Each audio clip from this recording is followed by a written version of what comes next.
We gotta do this shit again.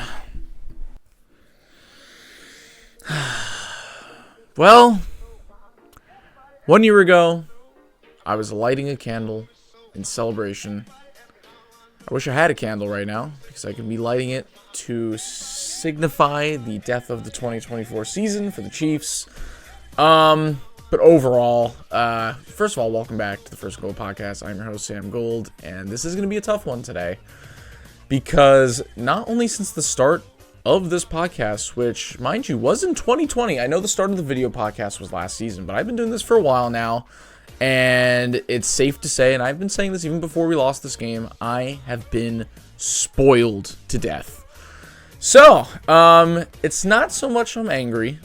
Definitely sad and disappointed. We'll get into all the raw emotions about the game in just a second. But, definitely just not used to this, if I'm being completely honest. I mean, think about it. Since Christmas of last season, the Chiefs have only lost 2 games with their starters, including the Super Bowl. So, you know, we're just going to have to pick apart the Super Bowl piece by piece as we move along with this episode. So thank you guys for coming in. I'm sure a lot of you are interested to see what I think as a Chiefs fan, of course. So, with that being said, the 2024-2025 season has officially come to an end. Super Bowl 59, final result, Philadelphia Eagles destroy the Kansas City Chiefs 40-22. Absolute ass whooping. Yeah, so, I mean, just going through my initial reactions to this game, obviously, it sucks to lose in this fashion. I've been here before, though.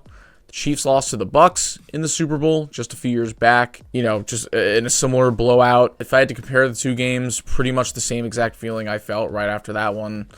I guess I'd make this one like 1% better because at least we're coming off back-to-back wins. And if I ever had to go back and watch this game, I guess there's a couple nice touchdown passes in garbage time. I don't know. Overall, this was really, really sucky to watch from beginning to end. It just felt like from the start, the Eagles wanted it so much more than the Chiefs, and the Chiefs just look absolutely deflated. Starting with some of the most important matchups we had going into this game, the Eagles completely outplayed them in every single facet. You want to go to the Chiefs' offensive line. I was eyeing them out the entire time. Obviously, backup guard Mike Caliendo was playing against that great interior offensive line. Jalen Carter, shout out. And then even Joe Thuney and Jawan Taylor, the 2 tackles who didn't play so bad the last 2 playoff games, were just completely outmatched in this game, and they were struggling from the start. And obviously, people are talking about Patrick Mahomes, who I will not, you know, I will put my foot down and say that was easily the worst game of his career. And yes, he had a couple nice throws in garbage time. Doesn't matter. It's just stat padding in the fourth quarter. It almost makes it worse because I was just thinking, where the hell was that in the beginning of the game? Look, at the end of the day, obviously it sucks to get your ass kicked in the Super Bowl. And I'll definitely get over it. I mean, look, the Chiefs are still a dynasty. They've still been to 5 Super Bowls in 6 seasons. We're still the first team ever to go back-to-back and then make it back to the Super Bowl in the 3rd season, trying to go for a three-peat. We won 15 games, got the first seed, beat the Bills in the championship game. That was a lot of fun. So there's still a lot of good moments to take away from that.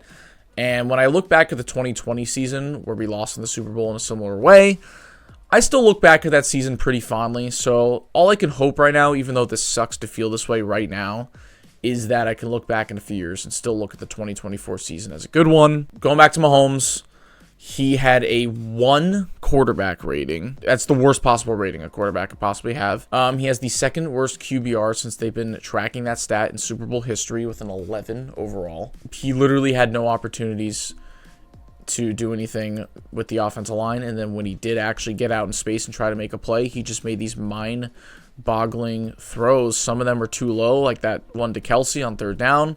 And then, of course, the pick 6 to Cooper DeJean, where I literally have no idea where he was throwing it. It was just one of the worst passes I've ever seen from Patrick Mahomes. You know, I will give my props to the Eagles in a second. They were great, but just seeing just the fact, I think the thing that makes it the most sad is that, look, Patrick Mahomes is still the GOAT in my eyes, just my personal GOAT. Like, obviously, I know he's not going to be the GOAT, and, like, he's given Chiefs fans just so many amazing memories, but to know that he had a chance to go out and three-peat, this was the biggest game of his career up to this point, and he ended up playing the worst game of his career. Just mind-boggling. I think that was one of the most shocking parts about this game. Going back to the GOAT conversation, I have no issue saying that that book is closed. Will it forever be closed?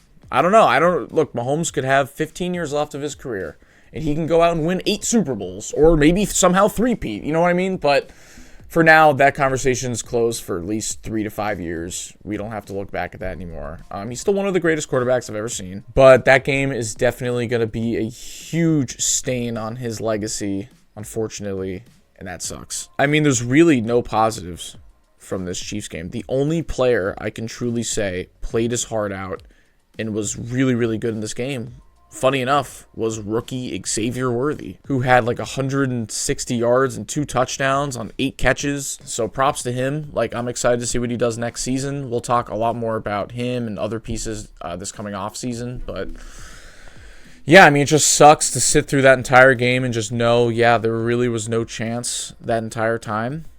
Man, I mean, this is tough. This is really, really tough. I'm trying to think about all the other facets of this game. I mean, if you were to tell me going into this game that we would pretty much shut down Saquon the entire time, I think he only had like 50-something yards rushing. If you were to tell me we did that to Saquon and we'd be down 24-0 at halftime and get our asses kicked, I'd be completely shocked. So it's just crazy to see, and I think that's a testament to how great this Philadelphia Eagles team was just as a whole, their roster, their talent level, their confidence in themselves. And I really, truly think this Eagles team, 2024 Philadelphia Eagles, are going to go down as one of the most underrated Super Bowl winners in NFL history. They deserve their respect. They were the better team. They were the best team in the NFL this season. The Chiefs were not. I'm still happy we were in the Super Bowl. Much better than losing in the championship game. And the Eagles, man, I mean, their defense was just relentless. Their defensive line, the craziest stat from this game is the Eagles had 6 sacks. I mean, if you just have the eyeball test in general, they were just getting after Mahomes the entire game, getting so much pressure, dominating the Chiefs' offensive line. And they blitzed 0 times, which is funny because only 6 teams in NFL in Super Bowl history have not blitzed a single play in the Super Bowl, and all 6 of those teams won.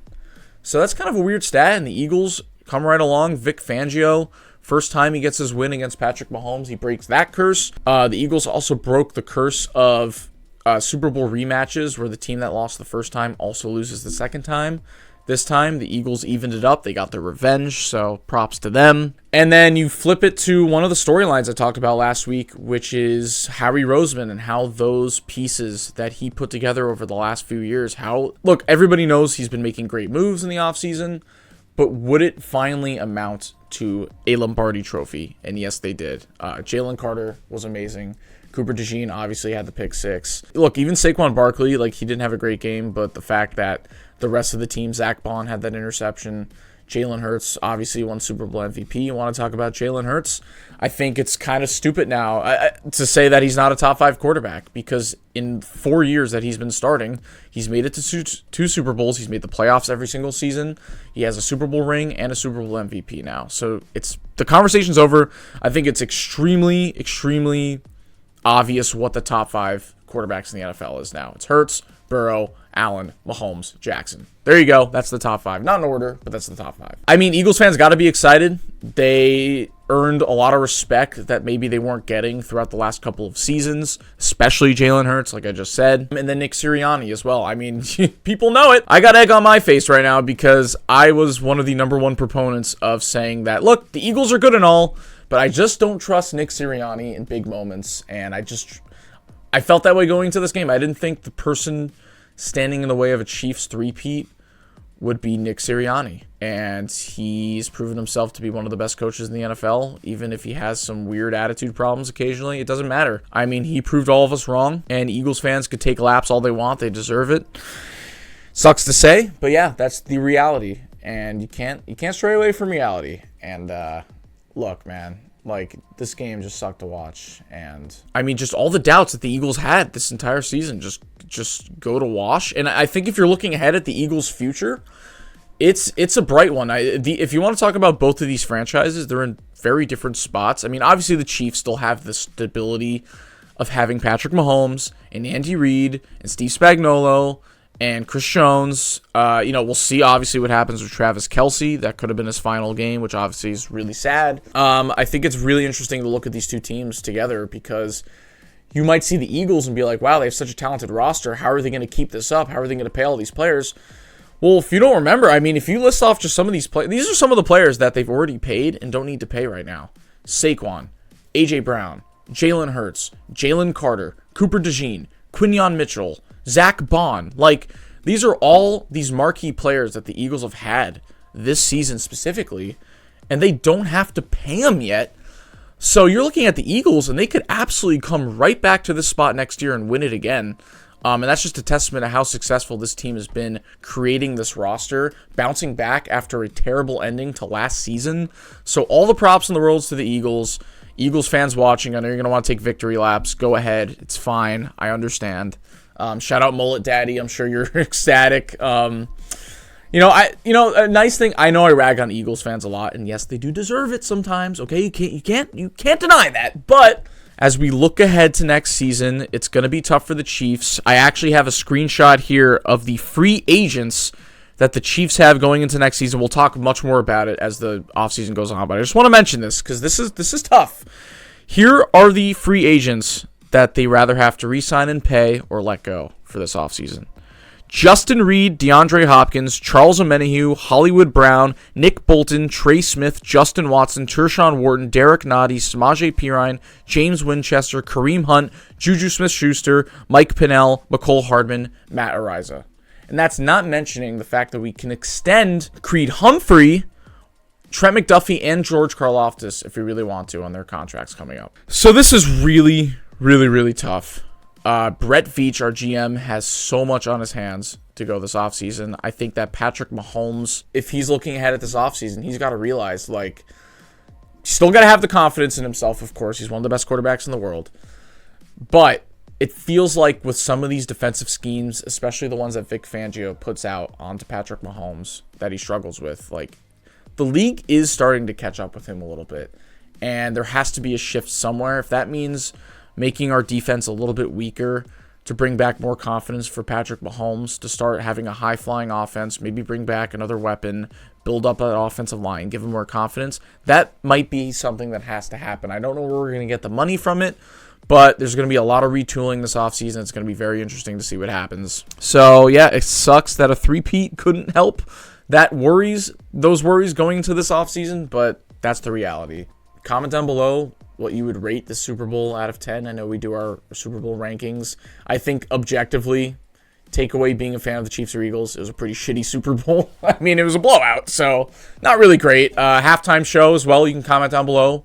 I'd give it like a 5, 6 out of 10. But yeah, overall, that's it. The 2024 season is officially over. It's been a long one. It's been a fun one overall. A great season overall, I'll say. Just with a terrible ending, of course. But that's reality. But thank you guys, seriously, for all the support this entire season. It started with Lonely at the Top. Hint, hint, maybe I'll come out with a sad song within the month. Kind of bookend it here with a depressed Chiefs fan song. I don't know. We'll think about it. But overall, it's been so many great videos, the whole season, everything, the support, the growth we've gotten from you guys. We've been streaming. Check out our Discord in the description. And, now we got a full off season of tons more content. We're still going to be streaming multiple times a week, putting out multiple videos a week, tier lists, some NFL content, some non-NFL content. If you guys have any suggestions for what you guys want us to do during this entire off season, we're open to any ideas. So seriously, guys, thank you for all the support. It's still been such a fun season. And don't forget to follow us on Instagram and TikTok at First and Gold. Like and subscribe. Comment down below your favorite thing from Super Bowl 59. Hopefully it's not the Chiefs getting their ass kicked. But overall, thank you guys for watching. There's the 2024 NFL season. Go Chiefs. I'm still sticking by them. I'm not no bandwagon. Okay? So we're going to come back stronger than ever next season for the Chiefs. But that's it. Thank you guys for watching. We'll see you guys next video. Goodbye.